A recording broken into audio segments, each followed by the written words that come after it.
2027 is coming, the elections are coming, and I feel like we need to remind ourselves about the trajectory of this particular conversation.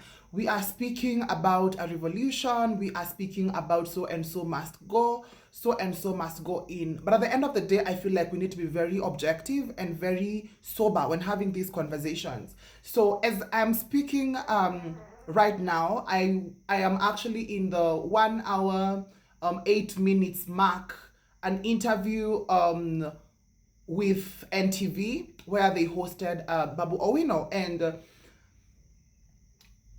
I am not the biggest fan of Babu Owino. I wasn't either even before, and mostly because of his standpoint about how he runs things. We used to hear about him while still in high school, the University of Nairobi, strikes and everything. And now, very recently, the shooting of DJ Evolve. And I looked at him, and after soul searching and self deliberating and listening to what he has to say, I am seeing a person who is very, very manipulative. And what do I mean? So, this person shoots a DJ. This person is asked about the reason why he shot a DJ, and he says no. There was no altercation of any kind, it was not acrimonious. I just shot him. That doesn't make sense to me. That does not make sense to me at all. And what does not make sense to me even more is him mentioning about the amount of money he has spent on him, about the hospitals that he took him to. And I'm just like, who asked for all that? If you didn't shoot him, you would not have had to do everything that you are claiming to have done. So technically, everything that you have done is not a favor that you have done him. But for whatever reason, his sycophants or whatever actually think that him doing these things is what makes him human. But if you ask me, this is the bare minimum. The journalist asks him, if we had a healthcare system that works, do you think the DJ would have forgiven you? And he says, yes, he would have forgiven me. And if you ask me again, I don't think so.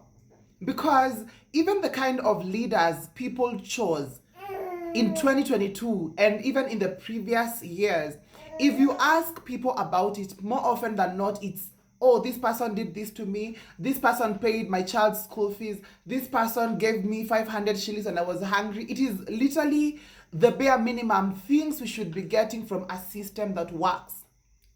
The next thing I'm tired of hearing is people that are lying to us. We already have manifestos that Kenyans believed in the past. Yeah? Ignore my baby in the background.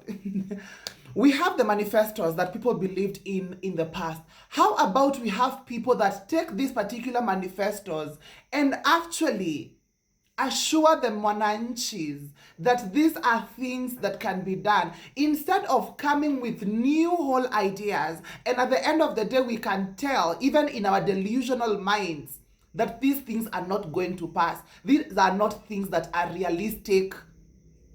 Next thing, the way he speaks, it sounds very animated, it sounds very, very scripted, until he's asked about Gaucho. And let me tell you, when throwing that shade, it was a whole tree with fruits and birds.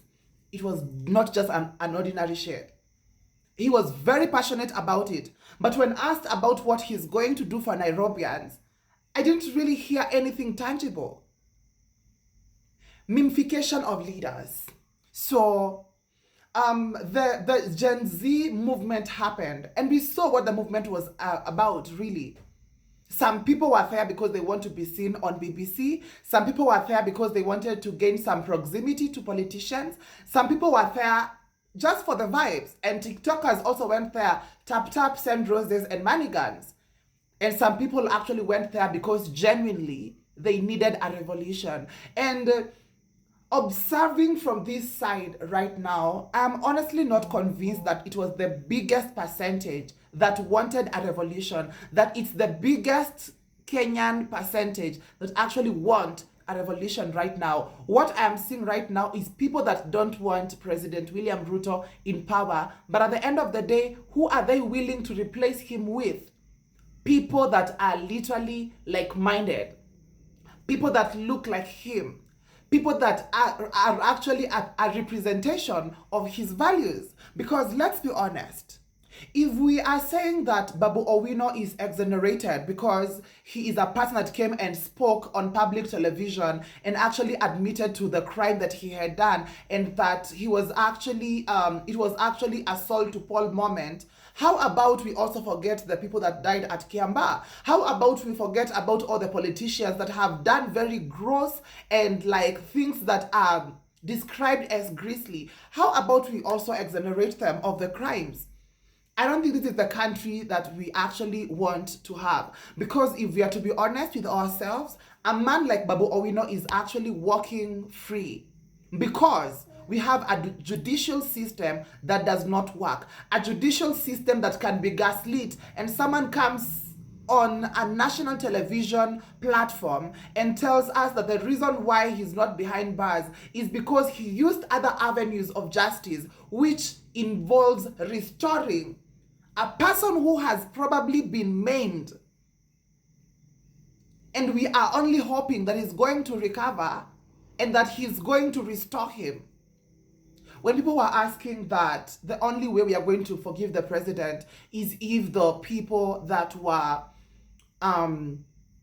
shot during the Gen Z protests are brought to life, I think for me, the only condition under which I will see Babu Owino as a different person is if, one, he performs a miracle and heals the DJ, and two, takes us back to 2020 so that this man can also start living his life afresh and earn every single thing he would have been able to achieve by then.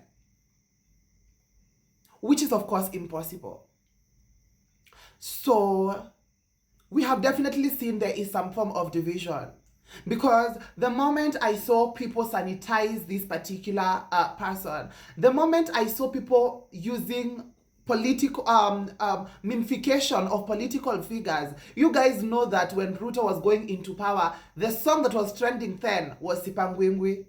During the Gen Z protests, people were killed, anguka nayo, and no sooner than he was also angukaing nayo. And as if we have not actually figured out what it is something that is very, very repetitive. It is something that we can see. But you know what we are also gifted with? Amnesia. We forget so fast.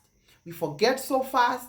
We apparently don't want to judge because the Bible says do not judge, and so we are ready to forgive people of all their evils. But at the end of the day, I feel like this is the point at which I feel like we actually deserve the kind of leaders that we have. Because if people that shoot at other citizens are the people we see right to lead us, if a person that stands in front of a camera and says that he's alive, right? When questioned about someone that was literally shot at with live bullets, then I don't know where we are headed to.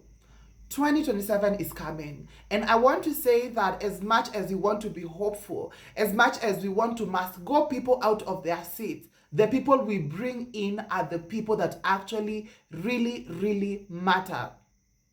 The manifestos that we stand for and the manifestos that we advocate for are those that matters. Not people that are seen in BBC, not the amount of youth that are going to like get the handouts and whatever, not the people that are going to get positions because of affiliation with certain people. It is about the thirst and the hunger for genuine revolution across the board. We must go him out of his seat, and he might actually exit the seat. But at the end of the day, if we replace him with a person that looks like him, if it is not actually him, then I don't think we'll have achieved our revolution. Let's think about it. Soul search. self-deliberate, let's be sober, let's be objective. 2027 tutajua mbivu na mbichi, and that's how Patsy sees it.